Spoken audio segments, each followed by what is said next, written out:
président de la transition, chef de l'État, recevez les salutations fraternelles du peuple et du gouvernement du Burkina Faso.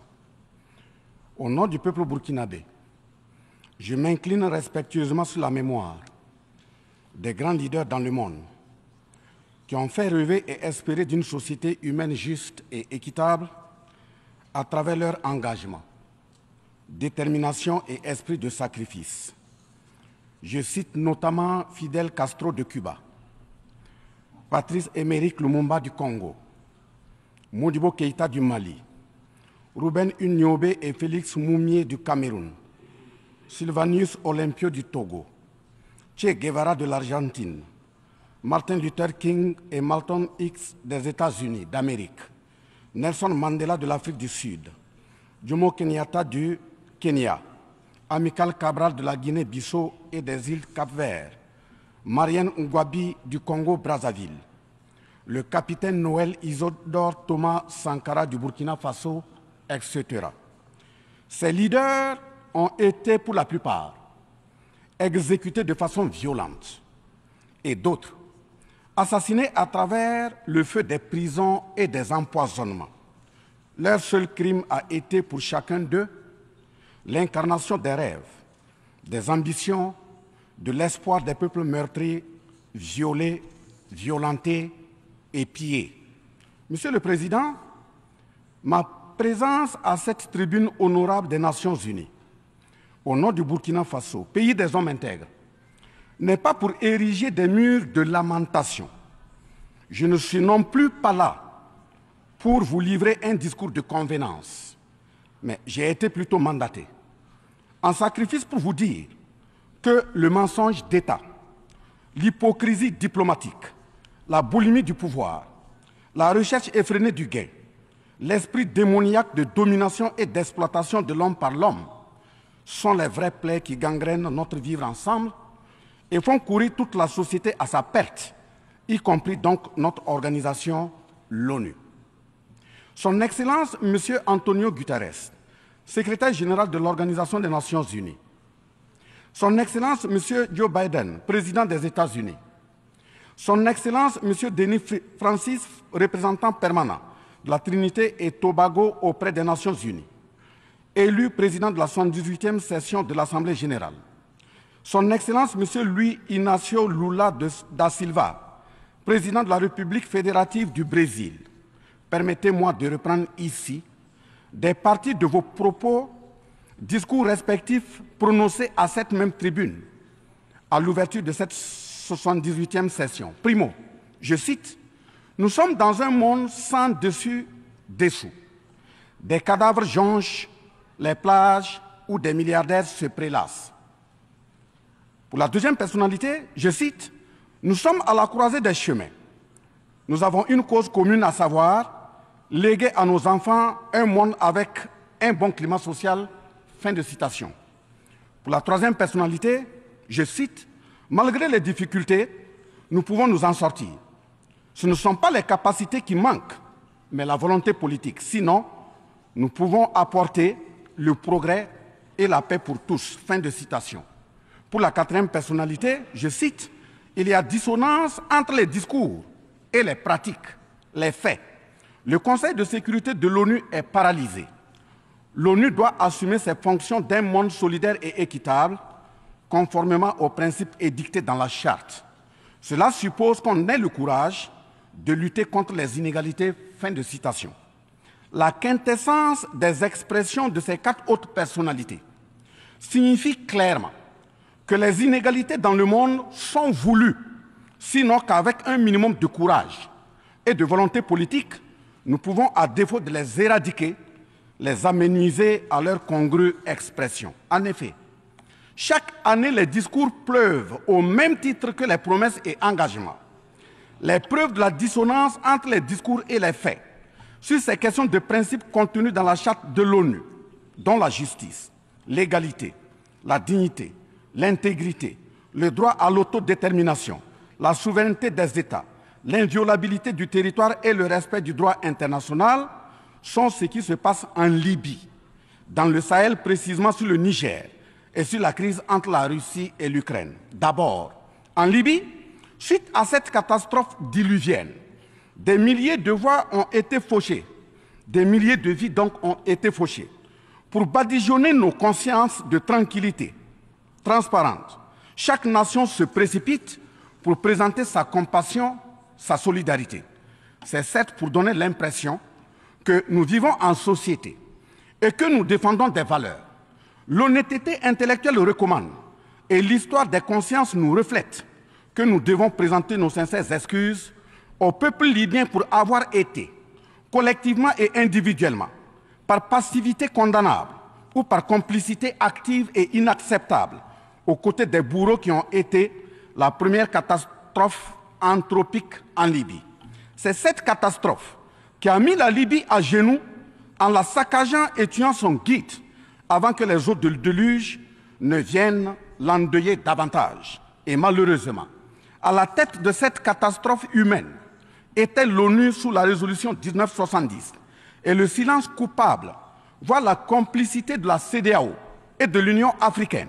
Cette macabre intervention, avec la France de Nicolas Sarkozy en tête, a liquidé le guide libyen, le colonel Muammar Kadhafi, le 20 octobre 2011.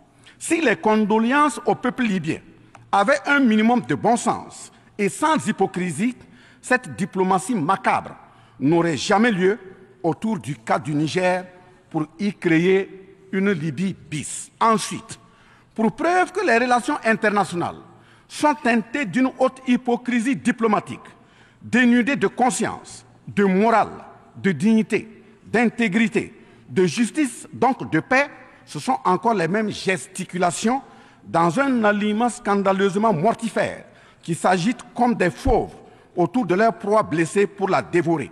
Aujourd'hui, nous avons fait le constat malheureux que, contrairement au discours de profession de bonne foi prononcé à cette tribune de l'ONU, invitant au respect de la Charte de l'ONU et du droit international, les dirigeants représentant le peuple frère du Niger ont été pratiquement interdits d'accès au siège des Nations Unies.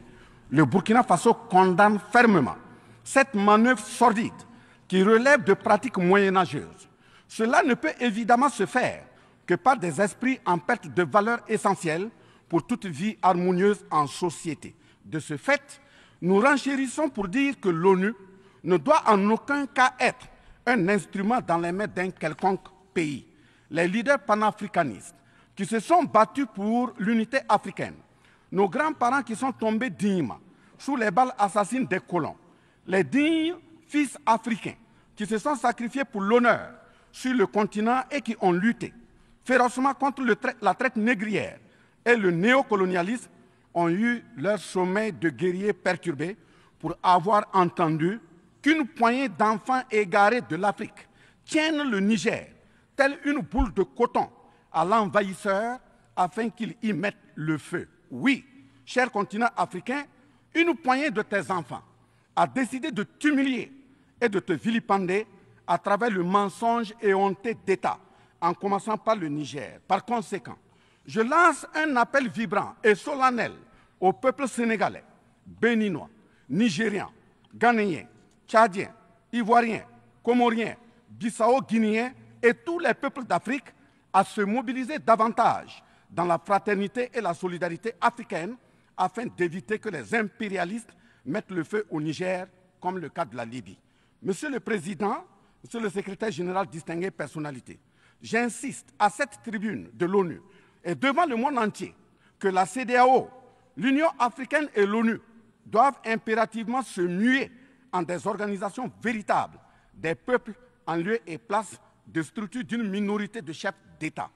Elles ne doivent pas être utilisées et instrumentalisées pour déstabiliser des pays frères en assassinant leurs leaders. Ce n'est qu'à ce prix que la charte de l'ONU et le droit international auront un sens. Enfin, parlant de la charte de l'ONU et du droit international, un conflit entre la Russie et l'Ukraine est entretenu et voulu par certaines puissances. Ainsi, plusieurs pays occidentaux, notamment les États-Unis et l'Union européenne, y ont déversé toute sorte de soutien, notamment militaire. Les populations civiles ukrainiennes, engagées comme volontaires, dont certains pilotent même des chars, sont félicités et traités de patriotes. Le Mali, le Niger et le Burkina Faso font face à une guerre qui leur a été imposée par l'impérialisme sous le couvert de terroristes de tout acabit, sémant terreur et désolation. Malgré l'existence de cette même charte des Nations Unies, avec ses principes d'égalité, de justice d'une part, et d'autre part, le même droit international invoqué. À cette tribune de l'ONU, il y a nettement un fossé abyssal dans le traitement des questions. En effet, prenant le cas du Burkina Faso, les populations civiles, face aux incursions barbares et meurtrières des terroristes, ont décidé de s'engager aux côtés des forces de défense et de sécurité. Ces populations ainsi engagées, formées et encadrées par les FDS, sont appelées des volontaires pour la défense de la patrie. Ainsi, au Burkina Faso, nous avons 58 000 VDP, dont 42 000 VDP communaux et 16 000 VDP nationaux, qui combattent sur tous les fronts aux côtés des forces de défense et de sécurité, formées, encadrées, orientées par elles.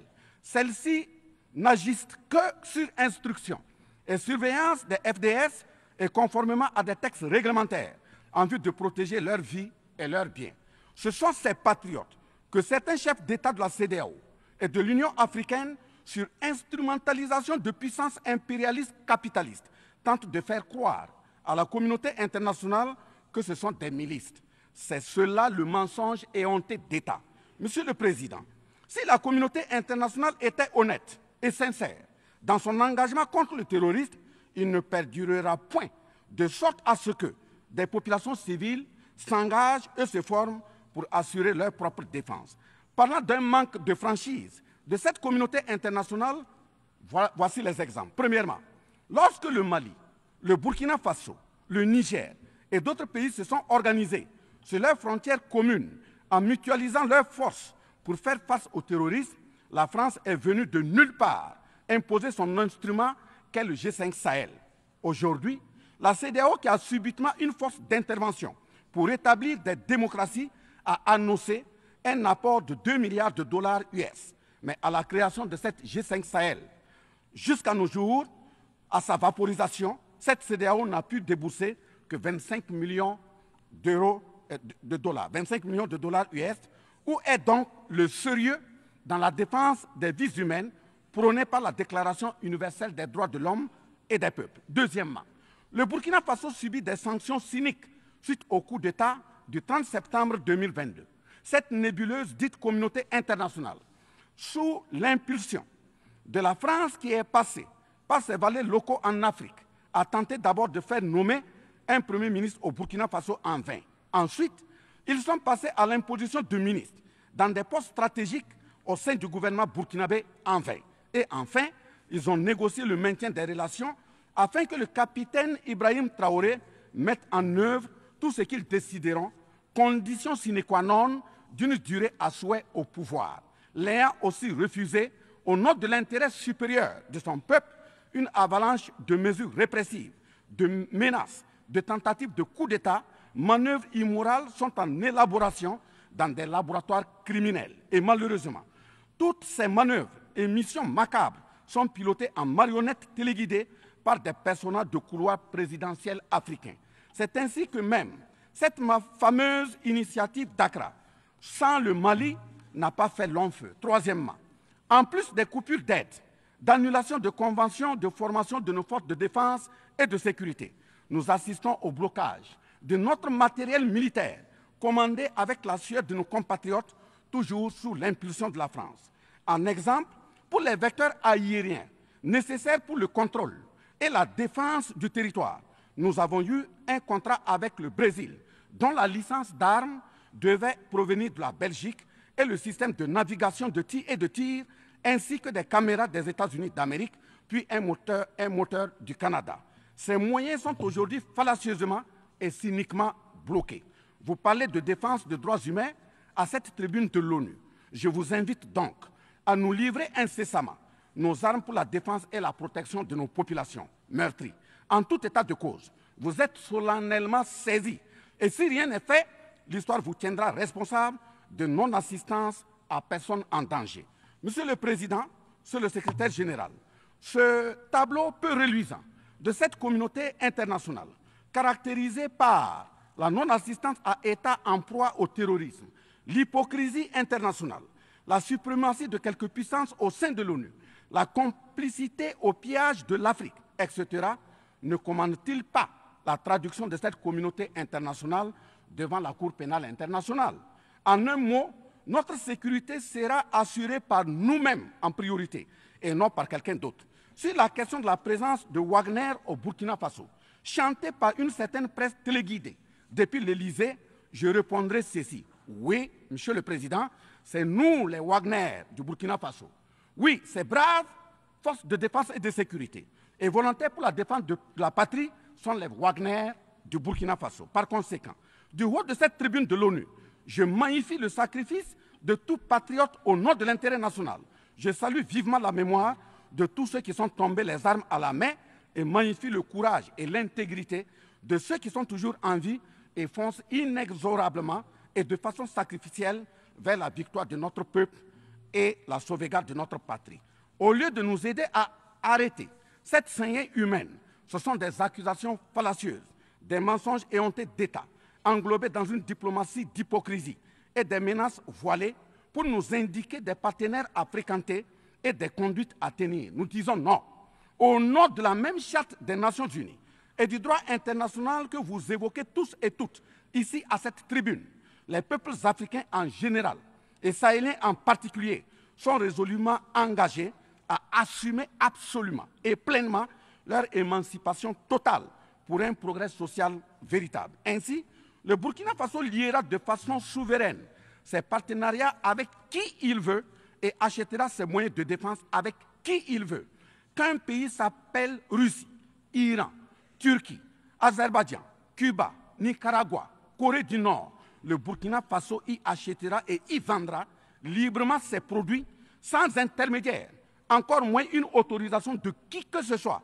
Et cela advienne que pourra. Monsieur le Président, Monsieur le Secrétaire général, parlant toujours d'hypocrisie et de mensonges d'État, dans cette question de lutte contre le terrorisme, en général et dans le Sahel en particulier, voici d'autres faits que vous n'ignorez certainement pas et j'en suis certain. Primo, dans le Sahel, nous avons près d'une dizaine de milliers de soldats d'armées étrangères, composés en majorité de soldats français, mais également des soldats américains, allemands, italiens, etc., avec des armes, des matériels volants et de surveillance des plus sophistiqués au monde. Et malgré tout, personne ne voit des colonnes de centaines de terroristes se déplacer pour aller servir la désolation et la mort, souvent avec des armes inimaginables. Au Mali, au Niger et au Burkina Faso, il n'y a ni usine de fabrique d'armes, ni de munitions. Qui recrute donc ces terroristes? Qui les entraîne? Qui les dote en permanence? Qui les nourrit et avec quels moyens? Croyez-vous à cette philanthropie au nom de laquelle des Occidentaux vont envoyer leurs militaires au Sahel mourir pour des beaux yeux des Sahéliens? Si oui, qu'est-ce qui justifie les énervements et autres gesticulations puériles et diplomatiques dès qu'on dit à la France de déguerpir militairement? La vraie raison, ce sont les ressources du sous-sol au Sahel. En effet, l'Assemblée nationale française a voté la loi numéro 057-7-27 du 10 janvier 1957, parue dans le journal officiel de la République française du 12 janvier 1957, portant création de l'Organisation commune des régions sahariennes, OCRS, qui regroupe des parties du Mali, du Burkina Faso, du Niger, de la Mauritanie, de l'Algérie, etc. Cette zone n'a jusque-là pas d'égal dans le monde en termes de richesse de sous-sol. À titre d'exemple, la nappe phréatique la plus importante va de la Mauritanie à la Somalie, en passant par le Mali, l'Algérie, la Libye, le Niger, etc. Le journal Le Monde du 23 juin 1957 avançait le chiffre de 6 à 7 millions de tonnes de pétrole comme production potentielle annuelle du Sahara. En plus de ces ressources naturelles, nous avons l'uranium, l'or, le cobalt, le zinc, le diamant, le lithium, le cuivre, etc. Si vous, les Occidentaux, vous aimez tant les Sahéliens pour y amener vos militaires, mourir au nom de la démocratie, de la liberté, des droits humains et de la paix, pourquoi tout le continent africain, qui compte 1,3 milliard d'habitants, dont le deuxième continent le plus peuplé, avec 30 415 873 km² et 54 États, n'a aucun siège permanent au sein du Conseil de sécurité avec un droit de veto. N'est-ce pas là, au-delà d'un crime d'État, un crime onusien? Donc, halte aux mentions diplomatiques grossiers consistant à dire que ces puissances impérialistes viennent au Sahel pour défendre la démocratie et des droits humains. Parlant de droits humains, je vous rappelle que la première charte au monde sur cette question de droits humains de l'homme est bien celle de Kouroukan-Fougan de 1236 au Mandé actuel Mali. De ce fait que les moralisateurs expansionnistes gardent leur rhétorique de respect des droits humains à géométrie variable pour leurs terroristes qu'ils encadrent. Secondo, l'Afrique n'aime pas comparer les morts. C'est un manque d'éducation que de le faire. Par conséquent, je m'incline respectueusement sur la mémoire de toutes les nationalités ayant perdu la vie en Afrique en général et au Sahel en particulier. Ainsi, sur les sorties hasardeuses, condescendantes et malheureuses du président de la République française Emmanuel Macron, et qui frise souvent le ridicule, tout en se glorifiant d'une hypothétique condescendance sur les peuples africains, je m'impose le devoir de lui faire un petit cours d'histoire sur sa propre histoire. Voilà pourquoi les salles de classe sont faites pour que les enfants apprennent les cours et grandissent bien, que de s'adonner à autre chose, au risque de se perdre à jamais. Mais pour commencer, je précise qu'aucun peuple africain ne s'est opposé au peuple français. Il n'y a pas donc de sentiment anti-français en Afrique. Il n'y en aura jamais du fait de notre légendaire hospitalité et amour du prochain. Il n'y a que les peuples africains refusent la condescendance, l'arrogance, l'insolence, la suffisance, le paternalisme, le pillage de ses ressources et le crime organisé. En effet, pour votre mémoire, M. Emmanuel Macron, d'abord, je rappelle l'appel à travers la BBC en Angleterre le 14 juin 1940, lancé par votre propre grand-père, le général de Gaulle, à l'endroit de l'Afrique pour venir sauver la France des griffes des nazis. Comme rappel, nous avons 17 000 Maliens morts pendant les 2 guerres mondiales, d'une dette de sang que la France semble avoir occultée. S'ils le veulent, qu'ils aillent dans le livre, confère livre de Bakary Kamian, professeur agrégé de l'université Sorbonne. J'ajoute dans ce même document, à la page 344, au tableau 21, les vétérans soudanais des 2 guerres. Il en résume un total du Burkina Faso, du Mali et du Niger à 82 208 combattants qui sont tombés. Et au niveau de l'Afrique occidentale française, il y a eu 154 519 combattants mobilisés, qu'ils se confèrent donc aux sources Henri Léger, rapport de fin de mission en AOF Dakar, le 13 juin 1950, archives du Sénégal, code 4 D 68, entre parenthèses 89, voire annexe 5. Ensuite, le 17 novembre 1986, François Mitterrand, président français d'alors, en réponse au capitaine Thomas Sankara, disait ceci, je cite, « L'Afrique a été pillée. J'ai parlé de matières premières. J'aurais dû parler des hommes. Pendant des siècles, on vous a exploité humainement. On a volé vos hommes, vos femmes, vos enfants. On s'est servi de vous. Je comprends votre refus, votre révolte, et j'approuve votre combat. Vous avez raison de refuser d'être un continent sacrifié. Le moment est venu où vous devez vous-même développer vos économies à partir de ces biens et de ces hommes. Et le devoir de ces pays qui ont profité abusivement du travail africain, c'est de restituer à l'Afrique une part de ce qui a été pris au travers des siècles derniers. » Fin de citation. Effectivement, l'Afrique a toujours été vachement pillée, mais elle reste riche en hommes, en valeur et en richesse minière. Pour preuve, parlant de ses ressources minières, l'Afrique, c'est 30% des ressources minérales mondiales, 40% des réserves d'or, 33% des réserves de diamants, 80% des réserves de coltan, 60% des réserves de cobalt, 55% des réserves en uranium, etc. C'est pour la défense ferme de cette Afrique que la jeunesse africaine est plus que jamais debout.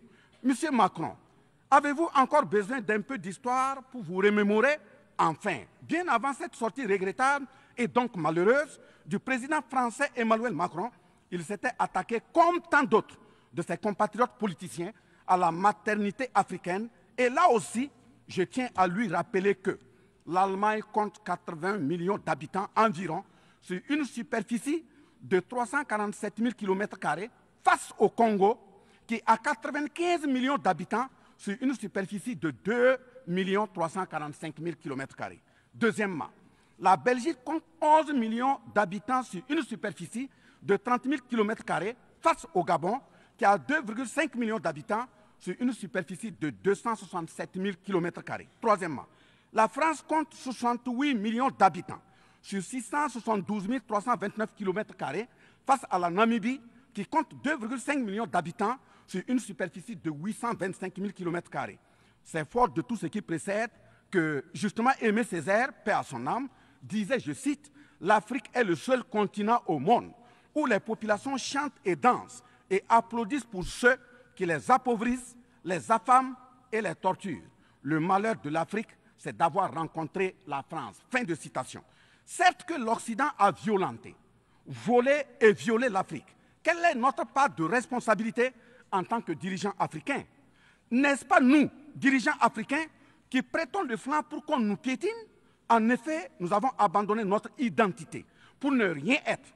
Nos noms ont disparu pour faire place à d'autres noms importés et qui ne collent pas à nos réalités. Il nous faut reconquérir notre culture. Nous avons singé en copiant l'Occident, en monogamie. Voilà qu'aujourd'hui, on veut nous faire croire que des contre-valeurs, des attitudes contre la nature relèvent du ressort de la liberté. Il ne sera pas question d'homosexualité en Afrique, je le répète. Il ne sera pas question d'homosexualité chez nous. Monsieur le Président, ce qui vient d'être décrit sont les étiquettes profondément malheureuses d'une ONU aujourd'hui résumée qu'à sa portion de forme, car 1,2 milliard de personnes sont plongées dans la misère. 2 000 milliards de dollars US dans l'armement. 20 fois le budget de l'ONU dans le nucléaire. Sur les questions de développement, l'Afrique reçoit du FMI et de la Banque mondiale 34 milliards de dollars contre 160 milliards de dollars pour l'Occident. La paralysie du Conseil de sécurité de l'ONU, la paralysie de l'Organisation mondiale du commerce, la montée des tensions suite au repositionnement géostratégique. L'Organisation mondiale du commerce également encore bloquée. Le Fonds monétaire international, FMI et la Banque mondiale qui fonctionnent en véritable usurier. L'Organisation mondiale de la santé qui est de plus en plus dominée par les firmes pharmaceutiques de rente, donnant ainsi une priorité commerciale que sociale aux vaccins tels que le vaccin contre la Covid-19. L'ONU qui devient de plus en plus l'ombre d'elle-même de par les tentatives de sa prise en otage par un conglomérat de puissances internationales impérialistes, brouillant ainsi la clarté et le sérieux dans ses prises de position, etc. Par conséquent, les peuples africains en général, et sahéliens en particulier, se battront vigoureusement pour que la CEDEAO, l'Union africaine et l'ONU soient des institutions au service véritablement des peuples du monde pour leur profonde émancipation et le progrès social véritable. Parce que ce sont les manquements de ces organisations, leur manque de sincérité, leurs décisions clientélistes et à géométrie variable, la couverture des tripatouillages constitutionnels, avec leur lot de crimes, la promotion de la mauvaise gouvernance, le pillage, la désorganisation sociale et la corruption qui conduisent immanquablement au coup d'État, qui ne sont donc que des conséquences. Traitons donc les causes et les conséquences disparaîtront d'elles-mêmes. Mais si nous continuons avec ce jeu de l'Autriche, à la diplomatie d'hypocrisie, aux mensonges éhontés d'État, aux crimes organisés, au tripatouillage constitutionnel et à la fabrication de l'armée à la tête de nos États africains, même l'ONU risque de ne pas échapper à un coup d'État. À bon entendeur, salut. Dans ce sens,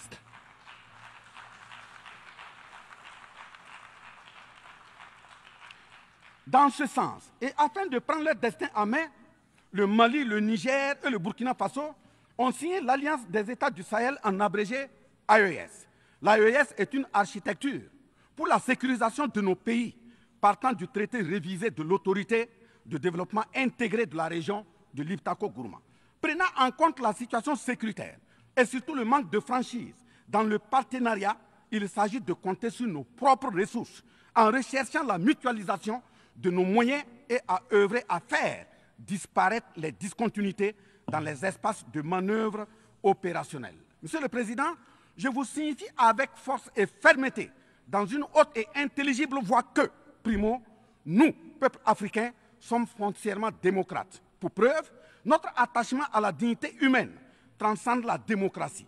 Ce que nous refusons, c'est moins donc la démocratie que le piège de la démocratie qui nous est tendu. Ainsi, la démocratie électoraliste s'est avérée un moyen de contrôle de nos États à travers le jeu de chaises musicales de dirigeants très souvent imposteurs, corrompus, voleurs, violeurs de constitution, car étrangers au seul intérêt de nos États africains qui vaillent. Secondo, nous, Africains, sommes-nous aujourd'hui reconnus dans notre dignité d'homme, au sens de un homme égal à un homme? La réponse assurément est non, au-delà des convenances circonstanciées, pour nous endormir et mieux nous asservir. Triste pour le continent noir, reconnu scientifiquement comme berceau de l'humanité, mais dans la réalité humilié, placé sous contrôle dominé.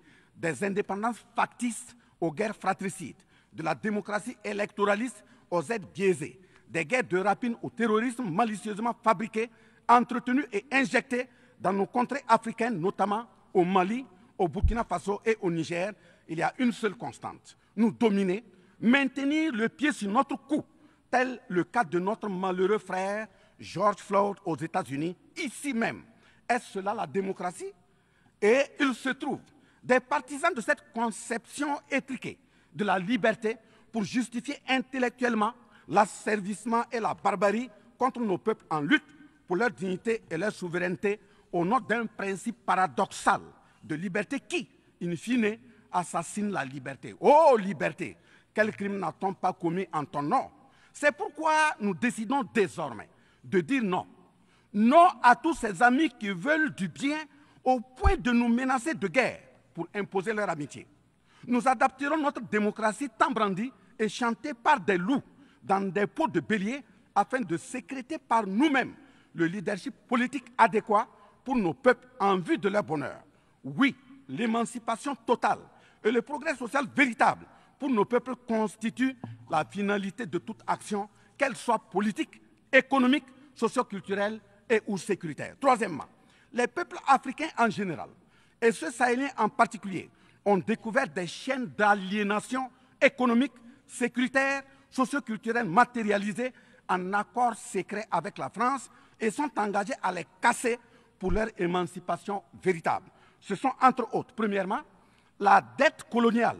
Nous n'allons pas fermer les yeux et la payer tout en laissant nos populations mourir de faim et de soif et voire de maladie. Deuxièmement, la question de la monnaie dont le franc CFA, appelé franc des colonies françaises d'Afrique, n'est pas une priorité africaine. Au plan juridique, la propriété est le droit de jouir et disposer des choses de la manière la plus absolue. Confère article 544 du Code civil français chez eux-mêmes. Un brevet est donc détenu par la France sur le franc CFA. Elle est par conséquent propriétaire du franc CFA et elle la loue aux États francophones africains. Ce qui est marrant en plus est que le bien produit par la France pour l'Afrique de l'Ouest diffère de ceux de l'Afrique centrale en valeur monétaire sous la même appellation franc CFA. Le seul document reconnaissant le franc CFA est le décret numéro 45-0136 du 26 décembre 1945, dont les signataires furent Charles de Gaulle, président du gouvernement provisoire, René Pleven, ministre des Finances, et Jacques Soustel, ministre des Colonies. Quatrièmement, la priorité aux intérêts aux entreprises françaises dans les marchés publics et appels d'offres publics, c'est terminé. Cinquièmement, le droit exclusif de fournir des équipements militaires et de former les officiers militaires des colonies, là également c'est terminé, etc. Quatrièmement, personne n'applaudit un coup d'État. Mais si nous ignorons que ces coups d'État sont souvent des conséquences de la mauvaise gouvernance et des tripatouillages constitutionnels pour s'offrir des mandats supplémentaires, il y en aura toujours.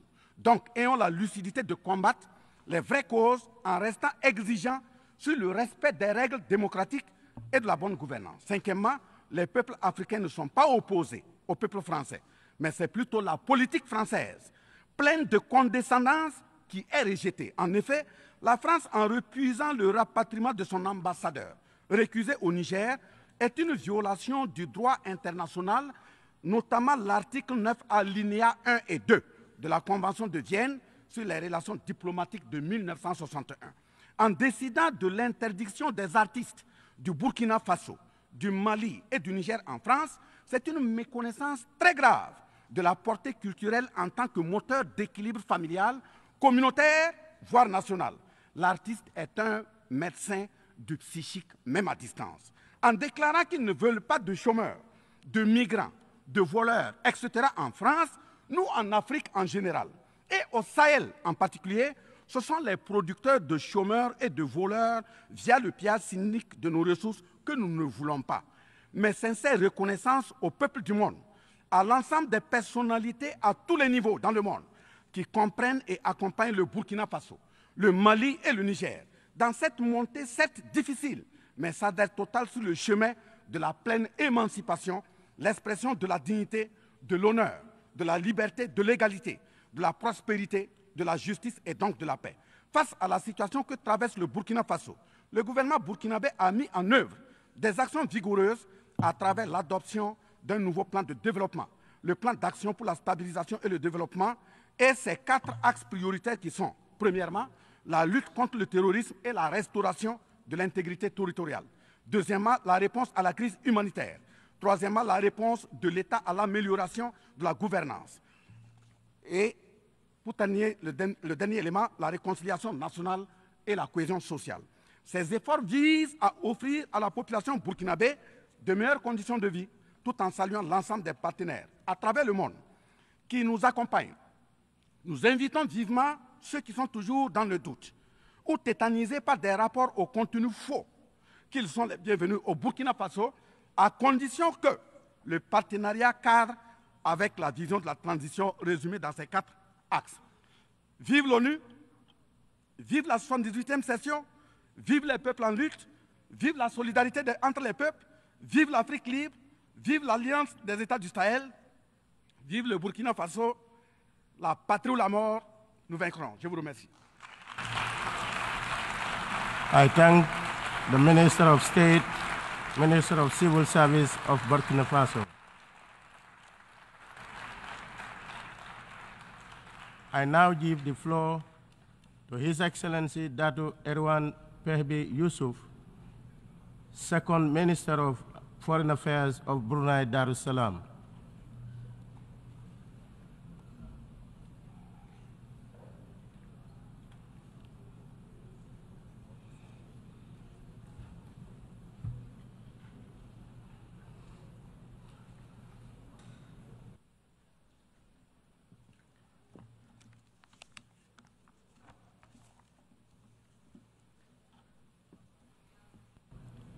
Bismillahirrahmanirrahim.